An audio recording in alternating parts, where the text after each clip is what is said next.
안녕하세요 여러분, 성공합시다. 우리는 늘 그의 나라와 그의 의를 구하면 모든 것을 더해준다는 그 말씀을 붙들고 또 기대하고 살고 있어요.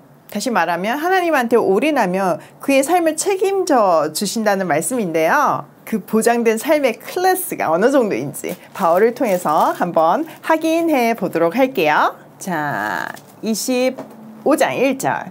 베스도가 부임한 지 3일 후에 가이사랴에 있는 예루살렘으로 올라가니 대제사장들과 유대인 중 높은 사람들이 바울을 고소할세 베스도의 호의로 바울을 예루살렘으로 옮기기를 청하니 이는 길에 매복하였다가 그를 죽이고자 함이더라. 자, 벨릭스 총독이 유대에 일어난 소요를 지나치게 가행으로 진압하는 바람에 갈등이 심해지고 또 많은 인명피해가 있었어요. 이 일로 그는 해임이 되었고 후임으로 베스도가 부임했죠. 자, 부임한 지 사흘 뒤에 맡은 지역을 시찰하기 위해서 관저가 있는 가이사랴를 떠나서 예루살렘으로 올라갔어요. 자, 유대 사람들하고 화합하는 게 굉장히 중요하거든요. 그래서 예루살렘에 가서 대제사장들과 유대 지도자들을 만난 거죠.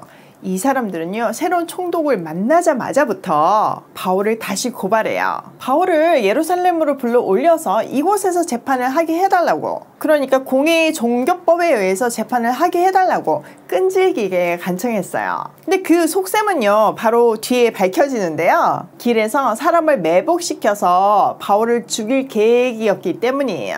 그러니까 그들이 생각해도 합법적으로는 도저히 바울을 죽일 수 있는 방법이 없었어요. 그래서 새로운 총독이 부임하면 이제 유대하고 좋은 관계를 맺어야 되니까 웬만하면 들어준다는 것을 알고 있기 때문에 이 찬스를 놓치지 않고 지금 이렇게 쪼르고 있는 거예요. 사실 시간이 2년이나 지났잖아요. 웬만하면 사그러들 만도 한데 그들은 2년 전에 못 이룬 꿈을 이 절묘한 타이밍에 성취하려고 해요. 이들의 증오심이 얼마나 큰지를 느낄 수 있는 대목이에요. 또 이 증오심은요, 영적인 문제에 기인한 거잖아요. 그러니 사그라들 수가 없고 오히려 시간이 지날수록 부풀어졌어요. 그들의 잘못된 신념은 수단과 방법을 가리지 않고 바울을 죽여야 한다는 목표가 되었고요. 자, 여기에 대한 베스도의 반응. 베스도가 대답하여 바울이 가이사랴에 구금된 것과 자기도 멀지 않아 떠나갈 것을 말하고 또 이르되 너희 중 유력한 자들은 나와 함께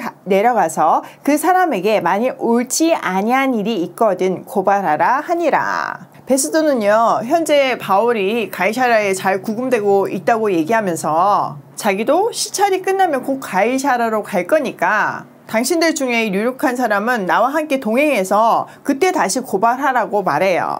거의 반은 들어준 거죠.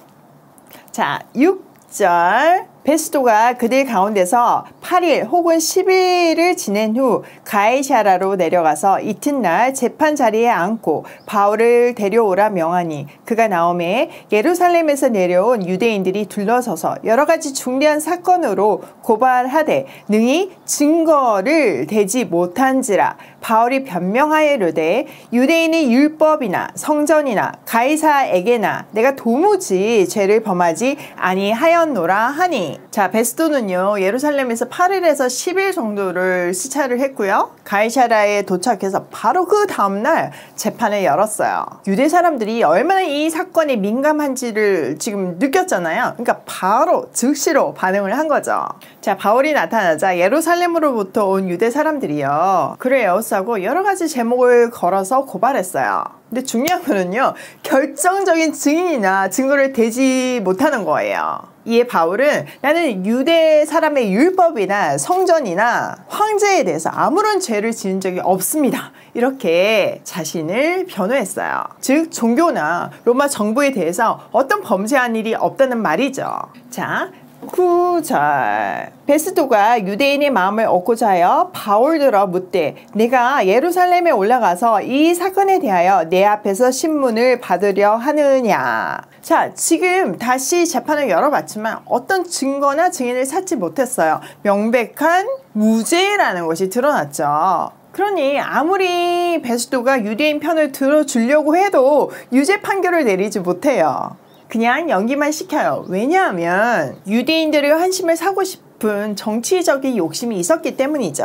그리고 나서 바울에게요, 혹시 예루살렘에 올라가서 재판을 받는 것은 어떻소? 내가 그때도 직접 재판을 할 것이오. 이렇게 제안을 해요. 그러니까 벨릭스의 마음에는요, 지금 바울이 2년 동안 구금을 당하고 있는 상태잖아요. 그러니까 여기서 이제 벗어날 수 있게끔 자기가 예루살렘으로 가가지고 재판을 직접 해줄 테니까 이 일을 종결하자고 제안을 해요. 자, 모든 사람에게 한심을 살 수 있는 계산된 제안이죠. 우선은 유대 사람들에게는 예루살렘에서 재판해 달라고 요청한 거에 대해서 그걸 들어준 거라서 환심을 살 수 있고요. 또 바울에게도 지금 상황을 종결할 수 있는 기회를 주는 것 같이, 페이버를 주는 것 같이 되잖아요. 또 자기는 유대인을 한심을 살 뿐만 아니라 바울을 공정하게 재판했다는 어떤 말할 수 있는 근거가 생기잖아요. 그는 모든 사람을 충족할 수 있는 좋은 제안이라고 생각을 했어요. 자, 여기에 대한 바울의 대답 10절. 바울이 이르되 내가 가이사의 재판 자리 앞에 섰으니 마땅히 거기서 신문을 받을 것이라. 당신도 잘 아시는 바와 같이 내가 유대인들에게 불의를 행한 일이 없나이다. 바울은 아주 단호해요. 자기가 지금 황제의 법정에 서 있기 때문에 이 법정에서 끝을 봐야 된다는 의지죠. 그리고 다시 한번 베스도에게 당신도 내가 죄가 없음을 압니다 라는 것을 각인시키면서 함부로 판결하지 못하게 만들어요. 자, 11절. 만일 내가 불의를 행하여 무슨 죽을 죄를 지었으면 죽기를 사용하지 아니할 것이나 만일 이 사람들이 나를 고발하는 것이 다 사실이 아니면 아무도 나를 그들에게 내줄 수 없나이다. 내가 가이사께 상소하노라 한데 베스도가 배석자들과 상의하고 이르되 내가 가이사에게 상소하였으니 가이사에게 갈 것이라 하니라. 이어서 바울은요, 내가 무슨 잘못을 저질렀거나 사형을 받을 만한 일을 했으면 죽는 것을 마다하지 않겠습니다. 그런데 만약에 지금 이 유대인들이 고발한 내용이 아무 근거가 없으면 나를 그들에게 넘길 수 없습니다. 나는 황제에게 상소합니다. 이렇게 얘기해요. 바울은 자기가 로마 시민인 것을 사용해서 황제에게 상소를 해요. 당시 황제에게 상소를 하면요, 중간에 기각될 수 없다는 법이 있었어요. 그러니 이렇게 상소를 하는 순간부터 그는 반드시 로마 황제 앞으로 가게 된 거죠. 베스도는 배심원들과 협의하고 바울의 신청을 허락했어요. 자, 바울에게는요, 여기서 두 가지 옵션이 있었어요. 하나님께서 이미 로마에 가서 복음을 전해야 한다고 알려주셨기 때문에 로마로 가야 한다는 사실은 아주 분명히 알고 있었어요. 그런데 가는 방법에는 두 가지 옵션이 있었던 거죠. 첫 번째는 베스도가 제안한 대로 예루살렘에서 재판을 받아서 자유의 몸으로 로마로 가는 방법이에요. 단 여기에는 변수가 있어요. 풀려날 수도 있지만 위험할 수도 있어요. 바울이 이들의 관계를 다 알지는 못했지만 추측할 수는 있었잖아요. 두 번째는 황제에게 상소해서 제수의 몸으로 로마로 가는 방법이에요. 이 방법은요, 무조건 가야 되고요, 중간에 풀려날 수 없어요. 자, 바울은 조금도 주저하지 않고요, 2번을 선택했어요. 그에게 사명이 아주 분명했기 때문이에요. 그런데 결론적으로 보면요, 1번을 선택했을 경우에 길에서 죽을 위험이 도사리고 있었어요. 자, 여기서 예수님께서 마태복음 10장에서 하신 말씀이 기억나죠? 자기 목숨을 얻는 자는 잃을 것이요, 자기 목숨을 잃는 자는 얻을 것이요. 그 말씀이 성취되는 것을 볼 수 있어요. 생명이신 예수님의 생명 안에 우리가 거할 때 우리는 참 생명을 보장받을 수 있어요. 죽고 나서 영원한 생명을 얻는다 정도가 아니라 이 땅에서도 그 참 생명을 누리며 살 수 있어요. 그의 나라에 올인하면 하나님께서 그를 보호해 주실 뿐만 아니라 반드시 사명을 감당하게 함도 지금 보여주시고 계세요. 제가 요즘 큰아들 이야기를 시리즈로 하게 되는데요, 아마 특별한 환경 속에 있어서 그런 것 같아요. 드디어 이제 훈련 기간이 끝나감에 따라서 면회를 갈 수 있게 되었어요. 진짜 세월 너무 빠르죠. 네, 며칠 전에 전화를 하는데 진짜 놀라운 이야기를 하더라고요. 내부분 안에 굉장히 다양한 사람들이 있대요. 뭐 종교도 다양하고요. 당연하겠죠. 근데 거기에는 절반 정도가 이혼한 가정이고, 그래서 아이들이 상처가 있대요. 또 감옥을 갔다 온 아이도 있고 보육원에서 자란 친구도 있대요. 그런 아이들의 이야기들을 들어주면서 복음을 전하고 있더라고요. 근데 제 귀에 그 보육원 아이의 이야기가 이렇게 크게 들렸어요. 그 친구에게서 보육원에서 자란 이야기를 듣는데 그렇게 많이 맞고 자랐다는 거예요. 그리고 먹고 싶은 것도 먹지 못하고 자랐다는 거죠. 그 아이가 뭐 20살 남짓하니까 최근 이야기잖아요. 지금도 그런 일이 벌어지고 있다는 거잖아요. 우리가 해야 할 일에 대해서 더 생각하게 됐어요. 제도적으로는 그것들을 다 막을 수가 없지만 우리가 엄마의 마음으로 그 아이들을 보호해야겠다는 그런 마음이 들었어요. 지금 우리가 보육원 아이들을 먹이고 선물 주려고 이렇게 노력하고 있는데 아들을 통해서 이렇게 보호 종료 청년 사역이 시작이 되는구나 싶더라고요. 하나님이 일하시는 방법은 정말 우리를 매우 놀라게 하죠. 지금 이 시대의 세상 사람들은 또 권력을 잡은 사람들은 복음을 전하는 일, 그 사소한 일에 왜 저렇게 목숨을 거나 황제에게까지 상소를 해서 위험한 길을 가나 이런 생각을 할 거예요.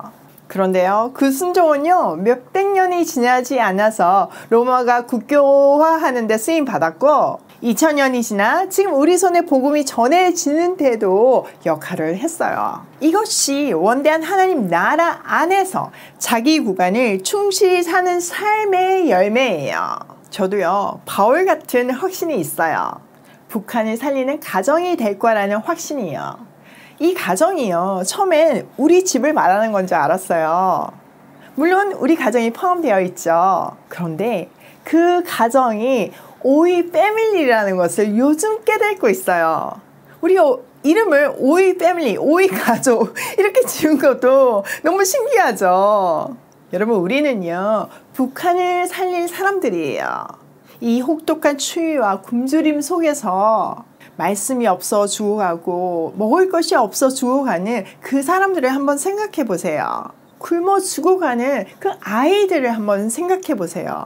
가슴이 뜨거워지지 않나요? 절망하지 말고 일어서야 하는 이유가 여기에 있어요. 이 일을 위해서요 우리는 지금 이 순간 각자에게 맡겨진 사명을 세상의 가치로는 아무리 사소한 일이라 할지라도 충성을 다해야 해요. 여러분 오이 패밀리의 이 놀라운 시작은요 매일 아침 전한 말씀이라는 것을 꼭 기억하세요. 제가 아니고요 말씀이에요. 매일 아침 여러분들께 전달된 말씀이 여러분에게 역사하셔서 보육원 아이들을 먹이고 선물을 주는 이 놀라운 기적이 일어났잖아요. 이렇게 시작된 일이 우리에게 익숙해지면 하나님께서 반드시 우리에게 북한 고아들을 맡기실 줄 믿어요. 더 나아가서 전 세계에 있는 영과 육에 굶주린 아이들을 맡기실 줄 믿어요. 오늘도 맡기신 우리의 일, 세상이 보기엔 사소한 그 일에 목숨 거는 우리가 되기로 해요. 자, 오늘 내용을 한번 우리 삶에 적용을 해보면요.